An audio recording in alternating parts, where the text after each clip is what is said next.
Hello everyone, welcome to my channel Shilpi's cooking world. আশা করছি সবাই ভালো আছেন। আজ আমি টক ঝাল মিষ্টি স্বাদে কাঁচা আমের চাটনি তৈরি করে আপনাদের দেখাবো। এই চাটনিটা খেতে অসম্ভব মজার, আর এটা তৈরি করাও খুবই সহজ। আশা করছি রেসিপিটি সবার খুব ভালো লাগবে। রেসিপিটি ভালো লাগলে আমার চ্যানেলটি সাবস্ক্রাইব করে পাশে থাকা বেল আইকনটি ক্লিক করবেন। চলুন তাহলে রেসিপিটি দেখে নেই। কাঁচা আমের চাটনি তৈরি করতে এখানে আমি 3টি কাঁচা আম নিয়েছি। এখানে 700 গ্রামের একটু বেশি পরিমাণ আম আছে। এবার আমি আমগুলোকে টুকরো করে নেব। আমি আমগুলো থেকে প্রথমে খোসা ছাড়িয়ে এভাবে টুকরা করে নিয়েছি। প্রত্যেকটি আমকে আমি 6 টুকরা করে নিয়েছি।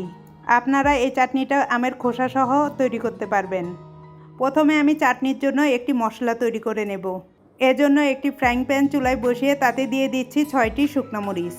এবার শুকনো মরিচগুলোকে চুলার আঁচ লোয়ে রেখে 2 মিনিটের মতো ভেজে নেব। 2 মিনিট ভাজার পর এতে দিয়ে দিচ্ছি 2 টেবিল চামচ পাঁচফোড়ন ও 1 টেবিল চামচ মৌরি। এখন সব কিছু একত্রে আবার ভেজে নেব। এ পর্যায়ে চুলার আঁচ লোতে থাকবে। চুলার আঁচ বাড়িয়ে মশলাগুলোকে ভাজলে মশলাগুলো পুড়ে যাবে আর চাটনির টেস্টটা নষ্ট হয়ে যাবে, এটা খেয়াল রাখতে হবে। আমি আজ যে পরিমাণ চাটনি তৈরি করব তাতে আমি সবগুলো মশলা ইউজ করব না। এখান থেকে অল্প পরিমাণে মশলা আমি চাটনিতে ইউজ করব, আর বাকিটা একটি এয়ারটাইট কৌটায় ভরে রেখে দেব। এই মশলাটা পরে যে কোনো আচার বা চাটনিতে ইউজ করা যাবে। মশলাগুলোর কালারটা যখন একটু চেঞ্জ হবে আর মশলা ভাজার সুন্দর অ্যারোমা বের হবে, তখনই বুঝতে হবে মশলাগুলো ভাজা হয়ে গিয়েছে। এখন আমি মশলাগুলোকে চুলা থেকে নামিয়ে পুরোপুরি ঠান্ডা করে ব্লেন্ডারে ব্লেন্ড করে নেব। আপনারা মশলাগুলোকে পাটায়ও পিষে নিতে পারবেন। এখানে একটি প্যান চুলায় বসিয়ে তাতে দিয়ে দিচ্ছি 1 টেবিল চামচ সরিষার তেল। তেলটা গরম হলে দিচ্ছি 2টি আস্ত শুকনো মরিচ। এবার শুকনো মরিচগুলোকে একটু ভেজে নেব। শুকনো মরিচগুলো একটু ভাজা হলে দিয়ে দিচ্ছি 1/2 চা চামচ পাঁচফোড়ন। এখন পাঁচফোড়নগুলোকেও একটু ভেজে নেব। পাঁচফোড়ন ভাজা হলে দিচ্ছি আমের টুকরাগুলো। আমগুলোকে একটু নেড়েচেড়ে দিয়ে দিচ্ছি স্বাদমতো লবণ, আর দিচ্ছি 1/4 চা চামচ হলুদের গুঁড়া। এখন আমগুলোকে 2-3 মিনিট ভেজে নেব।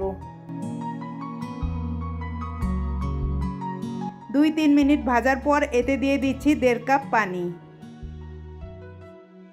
এবার আম ও পানি একত্রে মিক্স করে চুলার আঁচ মিডিয়ামে রেখে ঢাকনা দিয়ে ঢেকে দিচ্ছি আমগুলো সিদ্ধ হওয়া পর্যন্ত।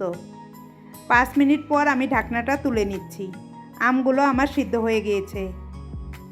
এ পর্যায়ে আমি দিয়ে দিচ্ছি 1/2 কাপ চিনি। আমি প্রথমে 1/2 কাপ চিনি দিয়ে দিলাম। টেস্ট করার পর যদি মনে হয় আরও চিনি লাগবে, তাহলে আমি এখানে আরও চিনি অ্যাড করব। দিচ্ছি আগে যে চাটনির মশলাটা তৈরি করে রেখেছিলাম সেটা। আমি এখানে 2 চা চামচ মশলা দিলাম। এবার সব কিছু একত্রে ভালোভাবে মিক্স করে ঢাকনা দিয়ে ঢেকে দিচ্ছি 2-3 মিনিটের জন্য।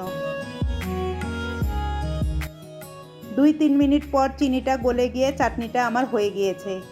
আমি অফ ক্যামেরায় চেক করে আরও 1/2 কাপ চিনি এখানে অ্যাড করেছি। আমি এখানে মোট 1 কাপ চিনি ইউজ করেছি। আপনারা আপনাদের টেস্ট অনুযায়ী চিনির পরিমাণটা বাড়িয়ে বা কমিয়ে নিতে পারবেন। আমি চাটনিটা এর চেয়ে বেশি ঘন করব না। এই চাটনিটাকে চুলা থেকে নামিয়ে ঠান্ডা করলে আরও একটু ঘন হয়ে যাবে। আপনারা চাইলে আমগুলোকে স্প্যাচুলা দিয়ে ম্যাশ করেও নিতে পারেন। আমার চ্যানেলে আরেকটি কাঁচা আমের চাটনি সহ কাঁচা আমের আরও অনেকগুলো রেসিপি দেয়া আছে। লিঙ্কগুলো ডেসক্রিপশন বক্সে পেয়ে যাবেন। এখন আমি চাটনিটাকে চুলা থেকে নামিয়ে একটি সার্ভিং ডিশে সার্ভ করে নেব। এই তো খুব সহজেই তৈরি হয়ে গেল আমার টক ঝাল মিষ্টি স্বাদে কাঁচা আমের চাটনি। এই চাটনিটা খেতে ভীষণ টেস্টি। চাটনিটাকে নর্মাল ফ্রিজে রেখে দিলে 3 দিন পর্যন্ত ভালো থাকবে। আমার রেসিপিটি ফলো করে আপনারা একবার হলেও এই কাঁচা আমের চাটনিটা বাসায় ট্রাই করতে পারেন। ভিডিওটি ভালো লাগলে লাইক, শেয়ার ও কমেন্ট করে সাথেই থাকবেন। আজ এ পর্যন্তই। ভালো থাকবেন এবং সবাইকে ভালো রাখবেন। বাই।